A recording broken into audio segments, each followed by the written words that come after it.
So hi guys welcome back to my two videos. तो इस video में दोस्तों डिस्कस करने वाले हैं यहाँ पर कुछ इंपॉर्टेंट कंपनीज को और उनसे रिलेटेड कुछ इंपॉर्टेंट अपडेट्स हैं जिसकी बात करेंगे इस वीडियो में।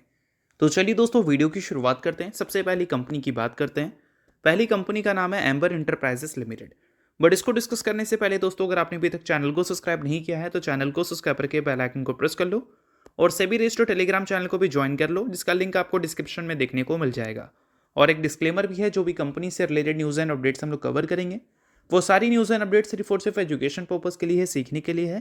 तो इसको किसी भी तरह का इन्वेस्टमेंट एडवाइस मत समझना, आप खुद से रिसर्च और एनालिसिस भी कर सकते हैं। तो चलिए दोस्तों वीडियो की शुरुआत करते हैं। सबसे पहले बात करते हैं एम्बर इंटरप्राइजेस से रिलेटेड कुछ इंपॉर्टेंट न्यूज़ एंड अपडेट्स के बारे में। सो दोस्तों अगर हम एम्बर इंटरप्राइजेस की बात करें तो अभी के टाइम पे ये कंपनी अपनी 52 वीक हाई से करीब 28.8% आपको नीचे देखने को मिल रही है।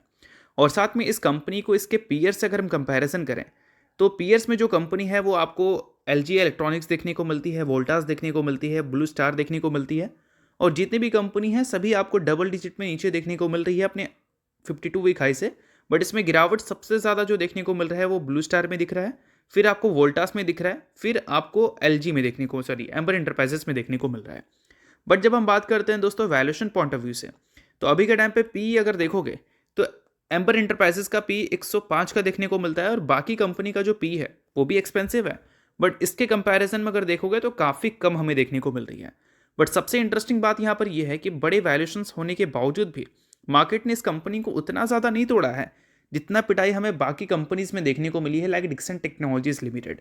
अब देखो 105 के पी होने के बावजूद भी इस कंपनी ने पिछले एक साल में सिर्फ 20% की प्रॉफिट ग्रोथ दिखाई है और 20% की प्रॉफिट ग्रोथ देखकर भी मार्केट ने बहुत ज़्यादा मैसिव रिएक्ट नहीं किया है इस कंपनी के परफॉर्मेंस में।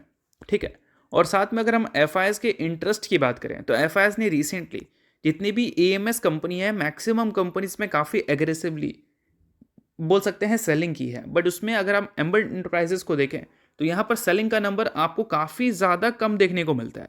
यहाँ पर आपको देखने को मिली थी लास्ट ईयर का Q4 में एफ ने स्टेक्स बेचा था, बट उसके बाद Q1 में स्टेक्स इंक्रीज किया, Q2 में भी देखोगे तो स्टेक्स इंक्रीज किया, जो कि बाकी कंपनीज में स्टेक्स एग्रेसिवली डिक्रीज किया है। और यही सेम चीज़ अगर हमें Q3 में भी देखने को मिलती है तो मान लेंगे हम ये बात कि फ्यूचर में ये कंपनी से कुछ मार्केट ऐसा एक्सपेक्टेशन लगाकर चल रही है जो कि हमें हो सकता है बाकी कंपनीज के कंपैरिजन में अलग देखने को मिले। और अभी रिसेंटली दोस्तों इस कंपनी की तरफ से एक न्यूज़ भी हमें देखने को मिली थी कि ये कंपनी 500 करोड़ रुपए का इन्वेस्टमेंट आपको करती हुई देखने को मिलेगी पंजाब में to expand R&D centre for HVAC। अगर हम बात करें AC में तो ये कंपनी के पास 20% से भी ऊपर का मार्केट शेयर है। बट करंट परफॉर्मेंस जो कंपनी रिपोर्ट कर रही है उस परफॉर्मेंस के हिसाब से अगर हम देखें तो कंपनी का मार्केट शेयर हो या फिर कंपनी का ग्रोथ हो वो कंपनी के वैल्यूएशन को जस्टिफाइड नहीं कर पा रहा है। ठीक है। और वैल्यूएशन जस्टिफाइड नहीं कर पा रहा है बट फिर भी इस कंपनी में एफ की इंटरेस्ट अच्छी दिख रही है। तो देखना इंटरेस्टिंग रहेगा कि आने वाले कल में कंपनी के अर्निंग्स क्या हमें ऐसे ही देखने को मिलते हैं या फिर इससे कुछ मच बेटर हमें देखने को मिलते हैं। तो ये सारी चीज़ें आप जरूर नोट कर सकते हैं अगर आप एम्बर इंटरप्राइजेस के शेयर होल्डर हैं तो। सो अब दोस्तों वीडियो में आगे बढ़ने से पहले बात कर लेते हैं एक सेबी रजिस्टर्ड टेलीग्राम चैनल के बारे में जो कि अपने ही टीम मेंबर का है और उसको अगर आपने अभी तक ज्वाइन नहीं किया है तो आप उसको ज्वाइन कर सकते हैं। अब देखो ज्वाइन करने का सबसे बड़ा बेनिफिट क्या है कि काफ़ी सारी कंपनी के जो चार्ट्स होते हैं उसको अच्छी तरह से एनालिसिस कर कर आपको यहाँ पर अपडेटेड देखने को मिलता है। और सेबी रजिस्टर्ड टेलीग्राम चैनल है तो सेबी रजिस्टर्ड रिसर्च एनालिस्ट के द्वारा अच्छी तरह से प्रॉपर एनालिसिस करके ही ये सारी डिटेल्स आपको देखने को मिलती हैं। तो लिंक आपको डिस्क्रिप्शन में दिख जाएगा, लिंक के थ्रू जाकर चैनल को ज्वाइन कर लो। तो चलिए दोस्तों बात करते हैं अब अगली कंपनी के बारे में। सो अगली कंपनी का नाम है इरेडा यानी कि Indian renewable energy development agency limited.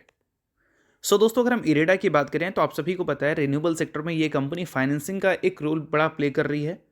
और उस रोल में एक और न्यूज़ आपको अटैच होती हुई दिख रही है। न्यूज़ यहाँ पर यह है दोस्तों कि सहास सोलर की अगर हम बात करें तो वो आपको PM कुसुम सोलर प्रोजेक्ट में काम करती हुई दिख रही है अक्रॉस 4 स्टेट्स। अब उसमें इरेडा का भी आपको कंट्रीब्यूशन दिख रहा है क्योंकि 125 करोड़ की लोन फाइनेंसिंग कर रही है इरेडा सहास सोलर को। तो ये चीज़ को आप नोट कर सकते हैं, बिजनेस पॉइंट ऑफ व्यू से एक अच्छी न्यूज़ है। और इरेडा का लोन बुक जितना ज़्यादा स्ट्रांग हमें देखने को मिलेगा उतना ज़्यादा हम उम्मीद करेंगे कि आने वाले कल में इरेडा की परफॉर्मेंस हमें अच्छी दिखेगी। अभी के टाइम पे टोटल लोन बुक अगर देखोगे इसका तो वो हमें 84,445 करोड़ के देखने को मिलते हैं फर्स्ट हाफ तक। और ये नंबर सेकंड हाफ में अगर मान लो 50% से इंक्रीज हो जाए तो बिल्कुल भी हैरान मत होना, क्योंकि रिसेंटली रेपो रेट वगैरह भी कम हुआ है और रिन्यूएबल सेक्टर को गवर्नमेंट पुश भी काफ़ी सही कर रही है। पिछले एक साल में कंपनी ने अपने रेवेन्यू को 32% से ग्रो किया है और वही कंपनी के प्रॉफिट की बात करें तो प्रॉफिट का नंबर आपको कम दिख रहा है, जिसको कंपनी आने वाले क्वार्टर्स में डेफिनेटली सुधारती हुई दिखेगी, क्योंकि गेंसोल इंजीनियरिंग को जो कंपनी ने फाइनेंसिंग किया था वो कंपनी रिसेंटली बैंकक्रप्ट हुई है और बैंकक्रप्ट की वजह से कंपनी का जो प्रॉफिट ग्रोथ रेवेन्यू ग्रोथ के मुकाबले बेटर दिखता था वो कम हो चुका है, क्योंकि कंपनी के एसेट क्वालिटीज़ डिक्रीज हुए हैं। इस वजह से एनपीएस कंपनी के बढ़े हैं तो कंपनी के प्रॉफिट उस वजह से नीचे गए हैं।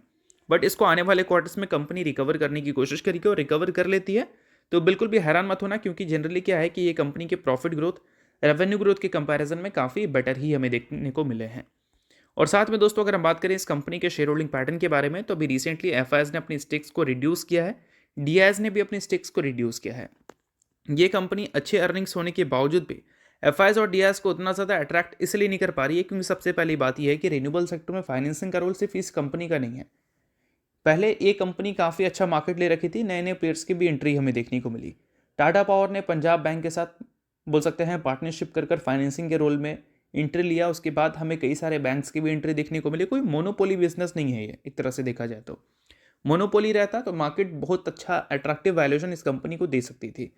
बट अभी के टाइम पे इस कंपनी का वैल्यूएशन देखोगे तो वैल्यूएशन करंट टाइम में देखोगे तो 20 से ऊपर का देखने को मिल रहा है। और जब ये कंपनी की लिस्टिंग नहीं हुई थी तब उस कंपनी का प्राइस टू अर्निंग मल्टीपल्स आपको सिंगल डिजिट यानी कि 7 के आसपास देखने को मिलता था। तो 7 से अगर हम कंपैरिजन करें तो अभी भी कंपनी का जो प्राइस टू अर्निंग मल्टीपल्स है वो 3 टाइम्स ऊपर है। और ऐसा तो नहीं कि 5 साल पहले कंपनी की लिस्टिंग हुई है, रिसेंट लिस्टेड है। इस वजह से बोल सकते हैं कंपनी में एफआईएस और डीआईएस के इंटरेस्ट उतनी भी ज़्यादा अट्रैक्टिव हमें देखने को नहीं मिलती है जितनी अट्रैक्टिव हमें बाकी कंपनीज में दिखा है। एफआईएस और डीआईएस के हिसाब से ये कंपनी आईपीओ के टाइम जो आपको परफॉर्मेंस डिलीवर करती हुई दिखी थी वो मल्टी ईयर परफॉर्मेंस था। अब उन सारी परफॉर्मेंस को जस्टिफाइड करने के लिए कंपनी के अर्निंग्स अच्छे लगातार होने चाहिए और अर्निंग्स अभी बीच में थोड़े से खराब हुए थे जिसमें प्रॉफिट कंसर्न जो हुआ था उसी वजह से कंपनी में हाल ही में काफ़ी अच्छी करेक्शंस आपको देखने को मिली है। तो ये सारी चीज़ों को आप नोट कर सकते हैं, काफ़ी इंपॉर्टेंट है। सो नेक्स्ट बात करते हैं दोस्तों टाटा पावर के बारे में। टाटा पावर के बिजनेस से रिलेटेड काफ़ी सारी चीज़ें अभी मैं आपको इस वीडियो में बताऊंगा जो कि आपको सुनकर काफ़ी ज़्यादा मज़ा आने वाला है, क्योंकि काफ़ी सारी इंपॉर्टेंट चीज़ें हैं। बट उसको डिस्कस करने से पहले दोस्तों अगर आपने अभी तक सेबी रजिस्टर्ड टेलीग्राम चैनल को ज्वाइन नहीं किया है तो उसको जाकर आप ज्वाइन कर लो, लिंक आपको डिस्क्रिप्शन में देखने को मिल जाएगा। सेबी रजिस्टर्ड टेलीग्राम चैनल है तो इनके कॉल्स वगैरह भी दिखते हैं, जिसको भी चाहो तो आप चेकआउट कर सकते हो। तो लिंक आपको डिस्क्रिप्शन में दिख जाएगा, लिंक के थ्रू जाकर फ्री ऑफ कॉस्ट आप चैनल को ज्वाइन भी कर सकते हैं। अब दोस्तों बात करते हैं टाटा पावर के बारे में। तो देखो हाल ही में कंपनी ने अपने गाइडेंस दिया था कैपेसिटी एंड रिन्यूएबल के टारगेट्स को लेकर FY30 तक को लेकर, जिसमें कंपनी ने बताया था कि अभी के टाइम पे जो कंपनी का बोल सकते हैं कैपेसिटी है वो 15.7 गीगावाट का है, जिसको कंपनी अगले 4 सालों में 30 गीगावाट तक करने का उम्मीद लगाकर चल रही है, अगर हम बात करें जनरेशन कैपेसिटी के बारे में। और वही अगर हम रिन्यूएबल की बात करें तो इसको कंपनी 20 गीगावाट से 30 गीगावाट तक का टारगेट लेकर चल रही है। और फिलहाल दोस्तों कंपनी का कुछ कैपेक्स प्लान भी आपको देखने को मिलता है। 2026 से लेकर 30 तक कंपनी इन्वेस्टमेंट आपको 1,25,000 करोड़ से लेकर 1,46,000 करोड़ तक करती हुई नजर आएगी, जो कि generation, transmission, distribution and renewable में भी देखने को मिलेगा। बट इसका 60 से 65% हमें रिन्यूएबल और क्लीन एनर्जी प्रोजेक्ट्स में ही देखने को मिलेंगे। और हर साल कंपनी 20 से 25,000 करोड़ का कैपेक्स आपको करती हुई दिखेगी अगले कुछ सालों में, यानी कि अगले 4 से 5 सालों में। साथ में दोस्तों अगर हम कंपनी के फाइनेंशियल एंड ऑपरेशनल टारगेट्स की बात करें, रेवेन्यू एंड प्रॉफिट गाइडेंस के बारे में बाई 2030, तो वो फिलहाल हमें देखने को मिलते हैं रेवेन्यू पॉइंट ऑफ व्यू से 1 लाख करोड़ का, EBITDA पॉइंट ऑफ व्यू से 30,000 करोड़ का, प्रॉफिट के हिसाब से अगर हम देखें तो 10,000 करोड़ का है। और वही रिप्रेजेंट करता है कंपनी के करंट रेवेन्यू को 1.6 टाइम ग्रोथ का। और अगर बात करें EBITDA के बारे में तो 2.4 टाइम्स ग्रोथ, और वही प्रॉफिट की बात करें तो 2.5 टाइम्स ग्रोथ। और ये सारी चीज़ें हमें देखने को मिलती है 2024 के फाइनेंशियल ईयर के लेवल से। तो ये सारी चीज़ों को आप नोट कर सकते हैं जो कंपनी के कैपेक्स से रिलेटेड थी, इन्वेस्टमेंट से रिलेटेड थी और कंपनी के फ्यूचर रेवेन्यू प्रॉफिट गाइडेंस से रिलेटेड थी। और दोस्तों अगर हम नियर टर्म एग्जीक्यूशंस की बात करें तो कंपनी 1.3 गीगावाट की बोल सकते हैं रिन्यूएबल कैपेसिटी के एडिशन आपको करती हुई देखने को मिलेगी सेकेंड हाफ FY26 में। और इसके अलावा दोस्तों अगर हम बात करें कंपनी के अनकम्प्लीटेड टारगेट्स के बारे में तो वो हमें नेक्स्ट फिस्कल ईयर शिफ्ट होता हुआ नजर आ रहा है। ये सारी चीज़ें कंपनी ने अपडेट किया है। तो ये सारी चीज़ों को आप नोट कर सकते हैं, काफ़ी इंपॉर्टेंट है। बट जितनी भी चीज़ें हैं वो सिर्फ एजुकेशन पर्पज़ के लिए, इस चीज़ को भी आप ध्यान में रखना। तो चलिए अब बात करते हैं अगली कंपनी के बारे में जिसका नाम है दोस्तों MCX।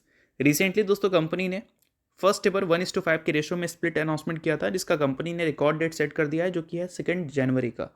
सो अगर आप इस कंपनी के शेयर होल्डर हैं तो बेशक इस डेट को आप नोट कर सकते हैं, शेयर होल्डर नहीं आप इग्नोर कर सकते हैं। न्यूज़ तो इस वजह से मैंने बता दिया, बाकी ये किसी भी तरह का रिकमेंडेशन नहीं है। तो होप करता हूँ ये वीडियो आपको अच्छा लगा। वीडियो लाइक कीजिए, पहले सब्सक्राइब कीजिए। वीडियो के लिए बहुत बहुत शुक्रिया।